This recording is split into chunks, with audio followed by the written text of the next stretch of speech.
fucking broke it. I didn't break this one. This one wasn't me. This one I meant to stay at a reasonable level. Okay. Okay, get out of you set up mode. Okay, you set it up. It's done. It's ready. Okay, get back in excited mode. Okay. I have to think about the movie for. Oh I'm my still collecting my God. thoughts. Really? I mean, yeah. What were you doing this whole time? What, getting set up? Okay. Oh my goodness. It was. I mean, did we just jump into it? Do you want to do a cold open for a 30-minute episode? That's fair. That's totally fair. But it was. I don't know. I don't have the words to describe it, but it's definitely number one for me now. It's number one Number on one. your. Oh, no, it's not. Absolutely, yeah. Was Swiss Army Man was your first one? Yeah. And it's replaced it? Replaced it. Wow. Yeah. That's, oh my God. Oh my God, it's so good. Okay. It was so good. Are you just say it? This is, shit. Oh my God. This Got is it. Media for the Intellectually Impoverished. I'm Randy. I'm Taylor. And this is the podcast that Enriches your mediocre lives. There we go. All right. We were recording this like 3 days after we recorded another episode because we went and saw a movie tonight. We saw Everything, Everywhere, All at Once. Mm-hmm. A film by the Daniels. We have thoughts. We have so many thoughts. She has more thoughts than me. I'm just so absorbed with how enriching the movie was. It was visually stunning and narratively fulfilling and compelling the entire way. Like there wasn't a single moment in the film where I'm like, there wasn't intention behind the shot. There was an intention behind the storytelling. Oh yeah. Every single bit of that film was well thought out, was well produced, and it blew me away. One of my notes, I took notes and I know that I probably shouldn't have, but I couldn't. I got halfway through the movie and I thought, no, we have to do an episode on this and I have to start taking notes because I'm going to forget and I don't want to forget anything. But one of the things was I need to meet the producers for this movie. Holy shit. The amount of the different locations, the different set dressings, the amount of editing that go, my God, those are my legends now. Those are the people that I look up to now. Yeah, that's the Russo brothers. Oh my God. Those are the dudes that have crafted the entirety of the MCU from, well, not just them. It was them and Joss Whedon. I don't know. But they did the Infinity War saga. That was all them. Mm-hmm. And so, yeah, they've got some heft behind them and the ability to make this kind of shit happen. So brief summary, Everything Everywhere All at Once. No spoilers? No spoilers? What are we doing? I mean, light spoilers, I guess. I have to give a gist of what's going on. I know you can give a gist of what's going on, but I'm just talking about for the rest of the episode. Like, are we gonna spoil what happens at the end? Minor spoilers. Let's do minor spoilers. Like, we can talk about some scenes specifically, but let's try to avoid major spoilers because I want you guys to go see it. No, you have to. You absolutely have to. So it takes place. It's a Chinese family, and the mother, Evelyn, is visiting the IRS with her husband to get some things sorted out about her laundromat. Then out of nowhere, her husband basically turns into a not version of himself and explains that the multiverse is falling apart because someone is vacuuming outside. Do we wait? Yeah. Okay. I really like that rock. Can you open that door for me? She eyed that rock. God, she looked at There's so many things we have to talk about. Oh my God. First we have to I don't want you to explain the movie because you take fucking I'm gonna do it. I was almost done to explain the movie. I was almost done. I was literally right at the end. Okay. And she goes to the IRS with her husband. Her husband becomes a not version of her husband and explains to her that the multiverse is falling apart, and she must access the other multiverse, hers minds, in order to combat the multiversal threat. And that is the gist. General gist. General gist. Oh my gosh. Oh my God, it has time in it, and it's like it messes with like time and the universe, and the editing is just gorgeous, and I have to see it again, and I can't imagine. I just can't imagine the thought. Oh my God, the planning. Mm-hmm. I'd love to plan that movie. I'd love to schedule that movie and figure out I want to see the documents. Give me the documents. Please show me your schedules. What do the call sheets look like? Please show me your call sheets. My God. It's insane. From start to finish, it is Oh, it's so crazy. The editing, for one, let's start with the editing. The editing is insane because during the movie, there are times when they're cutting during action sequences, cutting back and forth between different multiverses, and you're seeing Evelyn in these different forms doing basically the same thing. That editing, continuity, smooth, the continuity. Who was this script supervisor? I need to talk to them. God, it was insane, and that's just the action sequences. On some of the more like narrative and visually contrasting sequences and emotionally deep sequences, the editing is even more intense with even more multiverses colliding all at once, and it truly is everything everywhere all at once, and you see that. They found a way to visually represent that. I remember about halfway through the second act of the film, there's just a sequence about, I don't know, like 45 seconds long of just Evelyn, all the Evelyns just staring directly into the camera. Oh my God. It's flipping between all of the different Evelyns that you can see. And there's like hundreds of them. Yeah. Like, I want to say thousands, but thousands is a lot. But like, it's definitely more than 100. They definitely cycled through them. Like, it's not like each one was its own unique thing. No, there was a loop of them. No, there was a loop of them. I don't know. I didn't see any loops. There was. We can watch it again. How did that scene make you feel? I can't even describe it. Like, it was so overwhelmingly beautiful, and I was awestruck with the filmmaking behind that. And knowing how difficult it must have been to get all of those shots, to line them all up correctly, there's like 100 different costumes or something. That's what I'm talking about. Like, how do you plan that at the days? I want to know. I mean, I know how you plan it. I mean, they cut it together beautifully, obviously, because there's different universes and there's different things happening in different universes, even though like all of the actions have like the same like line through them. I love it. That's what I'm trying to do with my short film right now, and I just can't. I love it so much. But the costumes.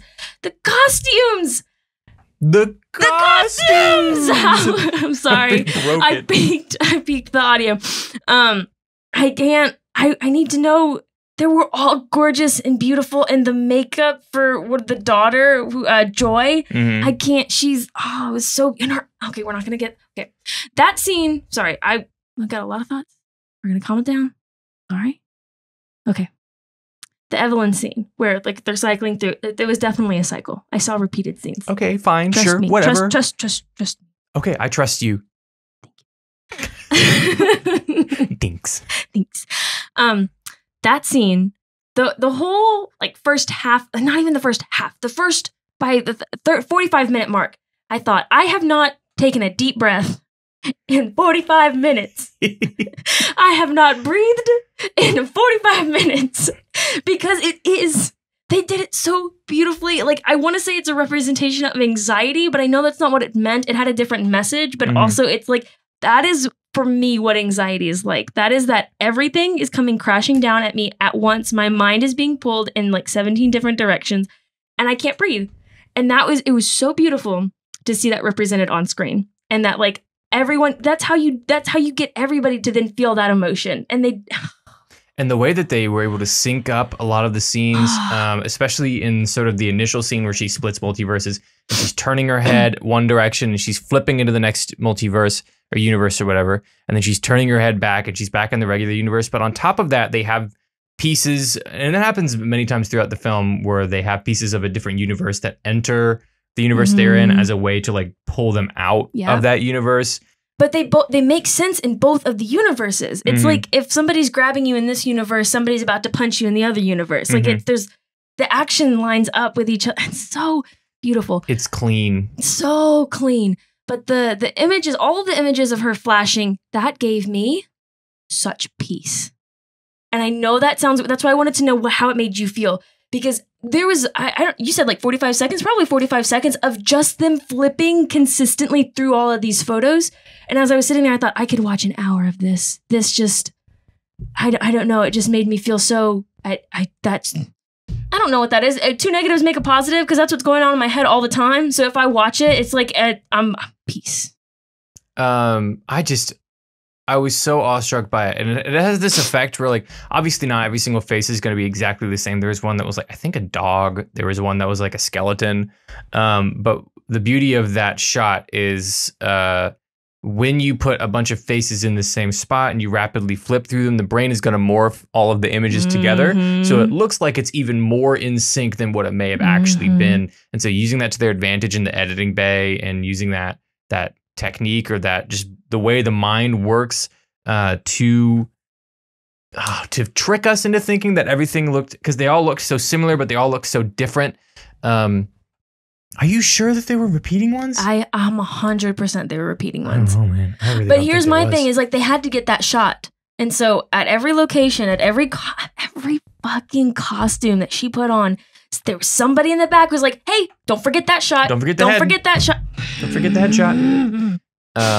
No, it was insane. It was beautiful. There was not a single moment that I was not in awe with the stylization. Every choice made sense. Every choice fit within the world that they created. I didn't feel like anything was too far out because they set the limits at limitless. It really was a limitless movie. It really was. I'm not going to say that we're going to differ on this. I mean, I didn't like the humor. That's fair. The Daniels have they have like a raunchy style of humor to an extent. And I won't say so all bad. all of the humor was raunchy. I think a lot of the humor was cleverly written, but there was definitely a hefty chunk of it that was raunchy humor. And I think that and it came in the middle. It was because the movie is separated into 3 acts, and each act has its own climax in it. It's so beautiful. They're all the arcs in the story. I want to see it drawn out on a board. Okay. But the middle one is where like the really like raunchy like jokes and everything's happening. But you're right. I did enjoy the other humor. I loved the dad as the comic relief of just he has no clue what he's doing. He's surrounded by these 2 strong, independent women. very, very strong characters, very, very strong actors. Actresses. And that actor that plays the husband. Oh, and we need to get their names right now. But my phone's over there. Lord Jesus. Pull it up. I get it. My phone's gonna die. No, hopefully it does not die. There's a universe where it doesn't die. No, that's not the bit. That's not the bit. I'm not gonna be able to say any of their names, right? Let me see. There you go. So sorry. Oops. So the main actress, Michelle Yeoh, I believe, and then the husband is Ki Hu Kwan, and then Joy, the daughter, is Stephanie Su. Stephanie Su has been in other films, and she is phenomenal. Oh yeah, but I immediately said his name and forgot it. What was his first name? Ki Hu Kwan. Ki Hu Kwan. He destroys it. His ability to take, because he's playing not just one version of himself, but all the versions, and all of them kind of do that. None of them are playing one version of themselves. They are all playing multiple versions of themselves. But their ability to effortlessly switch between those characters, him especially, because he plays such drastically different characters. Evelyn's character, while slightly different in every version, there are some that are like, they kind of all have that strong vibe about them. They have the same core like strength inside of them. It comes from the same like core place, but the 2 Evelyns, the one that we start the movie with and the one that we end the movie with, are the same Evelyn. Yeah, well, but they're very different people because she's progressed in it. But I would say that would be. But even in that, when she's been switching, like as she's learning to switch between these alternate realities, she is like there's a switch. Power comes with that, and so she's probably the one who's making the least amount of switches is the daughter, because all she's doing is she's either internalizing her anger or she's externalizing her anger. And so amazing. But I think his switches were the most drastic. His were the most drastic. And I'll so give you his that. ability to play both that low status character and deliver those jokes and then immediately switch and play a really, really high status character. He hasn't acted in 40 years. Is it? Something like that. Oh, man. Because he was in Indiana Jones, and then he didn't act for 40 years, and then he saw Crazy Rich Asians, and then that made him want to start acting again. No way. 100%. He was, he plays Short Round, and he's the cutest character in Short Round. I was looking up the years. I'm sorry. You can keep talking. I'm going to figure out if it was 40 years or not, because he needs justice. Indiana Jones came out in the 80s? I don't know how old he was in Indiana Jones. Yeah, it came out in the 80s. So just that versus... No, it was 40 years. Yeah, 40 years. 40 years. About 40 years. Yep. Because because he's 50. And so he was at least 10 in that movie. Yeah, or probably around. younger. Yeah. No, yeah, 40 years. Man stopped acting for 40 years and then immediately picked it up again. And just destroyed it. Like And just nothing happened. broke it. Like it killed everyone in the role. I can't imagine. I've been having I'm working on a short film in my, not spare time, but for one of my classes. And we did casting. If you listened to our previous episode, we did casting a couple weeks ago. And I had to read lines with the person who was auditioning. And I wanted to do my best to try and like give them as much so that they could react to me and everything. Acting is so hard. And I've taken an acting class and acting is so hard. And I can't imagine having to prepare. It's one character, but having to prepare different versions of the same character, that hurts my brain. Bet it hurt theirs too. I'm sure it did, but they did a phenomenal job. It was, I just can't get over it. Like it was such a good movie from start to finish. The imagery in the movie was meaningful. I loved the imagery. There was two scenes specifically, and it's the mother and the daughter when we first realize who the daughter is, and like there's a very like close-up shot. It's just like her nose and her forehead, and there's just her eyes are completely blacked out, and it's just different colors flashing on her face. And then the same thing happens later for the mother, like towards the end of so good. I think my favorite imagery is in the very beginning, the place that they're in. Every shot is cluttered. There's not a single shot in the very, very like expositional act that isn't full of just shit everywhere. And what that means for the character and how that describes the character through the visual aspects, and what we're garnering just from seeing this without them even having any meaningful interactions yet. Just the opening like shots are phenomenal. And what we can gather from that and the storytelling that is packed into just that visually, well, it's so good. It's so good. This is what I'm talking about. How do you describe it? This is what I'm talking about. Like that's what I'm saying. That first scene, those first 45 minutes. I think each act, the last act was the shortest one, but I think the first two acts had to at least be an hour long each. I mean, the movie was exceedingly long, like much longer than I thought it would be. It was much longer than I thought, but I was not upset about it. Not at all. I wish it would have gone for longer. Honestly, the movie, it must have been about, I think it was an hour for the first act, 45 for the second, and then maybe 15 or 30 for the last. 30 feels like a lot though, maybe 20. I'd like to, maybe. But that's what I'm talking about in the first act, everything, where it's just, it's everything. Everything.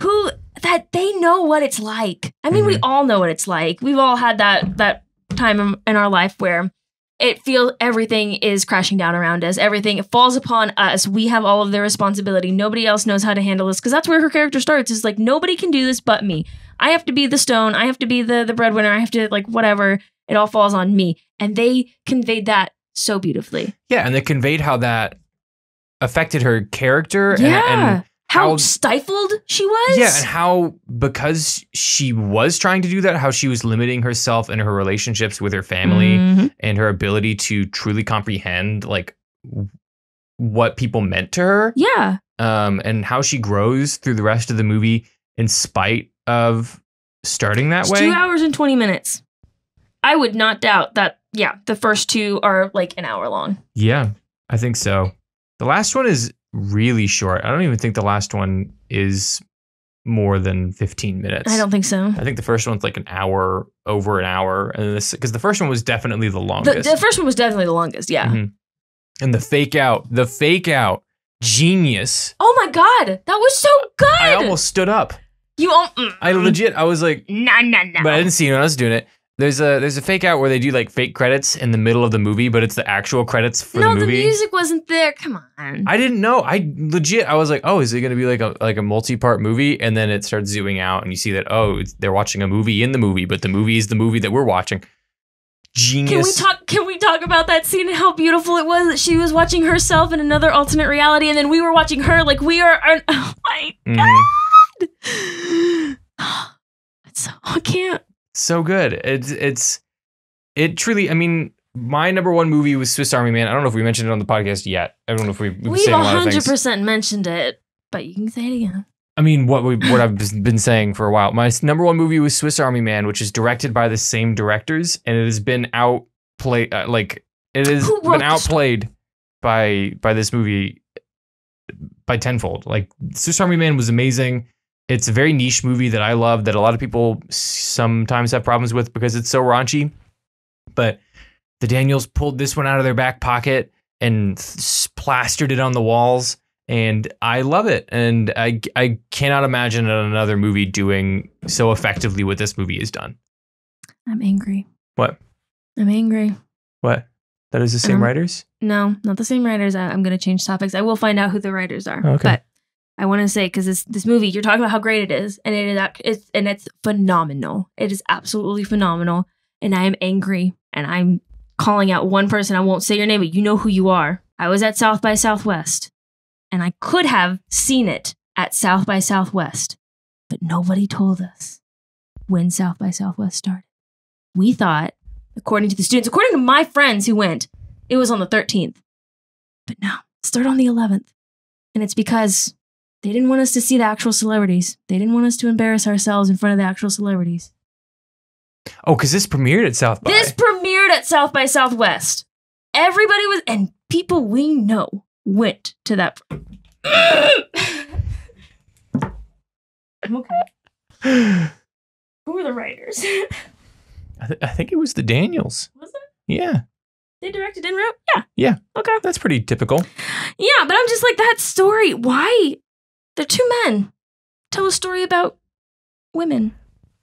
And there's nothing wrong with Did it. a good job. Not saying that men can't write women's stories, women can't write men's stories. I mean, we all know men and women in our lives, so why can't we write about them? Mm-hmm. But they did it, and it was beautiful. I brought a rock. Rock. Can we talk about how there's so many funny things? Can we talk about how when we wanted to come in here and record right after we watched it? We're gonna do a bit. You'll see the bit. You'll see the bit. We're not gonna talk about it. We kind of spoiled it, but we're gonna do a bit. And if you've seen the movie, you'll get the bit. But so Tayler walks up with a rock. So we needed this room open. We needed this room open. Look, and no. I gotta explain it for Okay, me fine, so I don't come fine. off as a crazy man. But you are a crazy man. Okay, yeah. So, but I don't want to come off that way.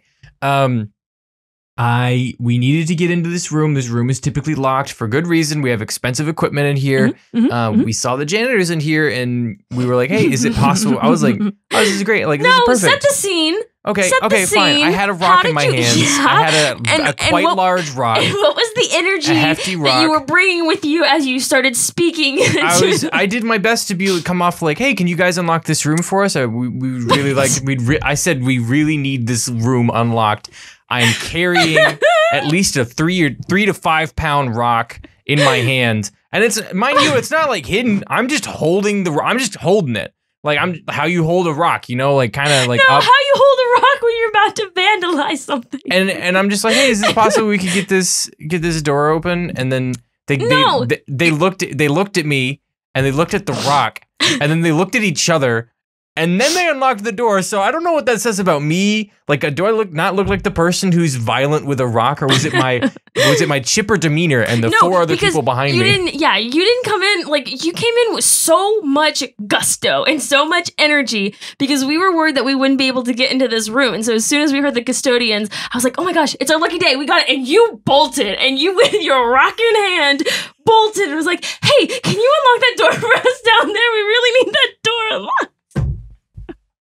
And then as she was unlocking the door, I don't know, you're off in your own world, and you walk in, you start setting stuff down, you're getting ready, you're excited and everything, and she's just looking at me. She looks at me, she looks at you, and I'm like, I know what it looks like, ma'am, but it's not that. It's okay for us to be in here, I promise you, it's okay. And I think they've seen us in here before, right? Yeah.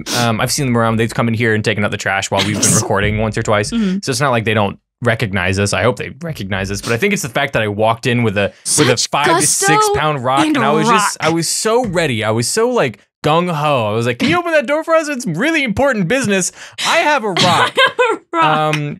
Unrelated, sort of. Unlock the door for us, please. Okay, please. We have to tell that, and then we have to tell what happened at the climax of the movie. Okay. There's an emotional climax. You don't get to talk about it. I don't want to talk about it. Because you're gonna make me sound like just tell it. Tell the story. Tell it, because I will tell it better than you. I clinked my teeth against the mic. I'm sorry. I'm so sorry, guys. Okay, so without spoilers, we're not going to spoil in this, but so there's a very emotional climax in the third act. The movie's almost done. I'm talking, we got 5 minutes, less than 5 minutes left. And I'm crying. I got tears running down my face. I don't know if anybody else is crying, but I'm like, oh man, this is so beautiful. This is my life. This is, man, how you make me feel like this. And Taylor's sitting next to me. Sounds like he's not holding back. Just sneezes. The whole place is quiet, and you just have this old man dad sneeze, this really hefty sneeze. And I think, and I turn to you and I'm like, did you just fucking sneeze? I was trying so hard because I saw the moment, I was in the moment, and then I was like, oh God. Oh no. Oh God, no. And I felt this sneeze coming. I was like, okay, what do I do? What do I do? Hold it in. Just hold it in. You've held in sneezes before, but that was before my sneezes became so violent that they could knock a penny off of the windshield from like 3 feet away. Like, what the fuck is that? What metaphor is that? I don't know, man. I have powerful sneezes. And I was like, okay, I gotta hold it. And I was like, okay, I've got this. This one's gonna be the best. I'm gonna stifle this sneeze. And it comes out, I'm like, Phew. And I was like, oh yeah. Nailed that one. And then you turned to me, and as soon as you turned to me, I was like, fuck. Damn it. Somehow I have miscalculated. I don't have a quiet sneeze. Let's just say that. And you could have heard a pin drop in that theater. You could. Oh my God! I could hear the person munching on popcorn in the first row. Oh my God! The tension had been beautifully set up, and it was just we were finally getting this relief from everything, everywhere, and you go, don't. Like, it was so good, and then I couldn't. The mood was ruined. I was out of my field, and I just couldn't stop laughing and smiling for the rest of the movie because Tayler fucking sneezed. I'm glad I could bring you such joy. Oh my God, it was perfect. In summation, please go see Everything Everywhere All at Once. We hope we didn't. I don't think we spoiled anything. We didn't. But look out for what's coming next. I think we should spoil in the next one. Yeah, I think so too. Okay. Yes. Y'all didn't hear that. Look out for whatever's coming next. Yeah. You don't know what it is. Well, it could be anything. Yeah. But go see the movie. It's beautiful. It's amazing. It is worth the time. It is worth the money. It is worth the crowded theaters. Unless you know COVID. We went to a pretty small theater. I'm very surprised. But I'm very surprised for a movie like this. Like that, I think they were showing it in multiple ones. But still, like, why not put it in a big theater? Let us all feel together. I think because Spider-Man is still in the IMAX. God damn it, Spider-Man. And also, I don't think this one was shot in IMAX. I think it was just shot in 16:9. Oh, in Dolby. Oh my! I'm so angry. Can you imagine this at South by Southwest? Because every movie was in Dolby, and so the sound design, and you could feel it in your chair. Can you imagine watching this? I'm so angry. That would have been impressive. Would have been really impressive. But yeah, go see the movie. Enjoy it. Send us an email. Send us a message. Find us everywhere all at once, and just mass text us what you think about the movie. If you guys do that, maybe we'll talk about it on the episode. Ask us questions about the movie. Oh we'll discuss your questions about the movie. But dear God, just go see it. I mean, that's it. Like, I don't. Yeah. It's a beautiful movie. Yep, do it. So thanks so much for joining us on this intellectual journey. We will catch you guys in the next one. Bye-bye. There's an alternate universe where this episode doesn't end and it goes on forever. That's not the bit.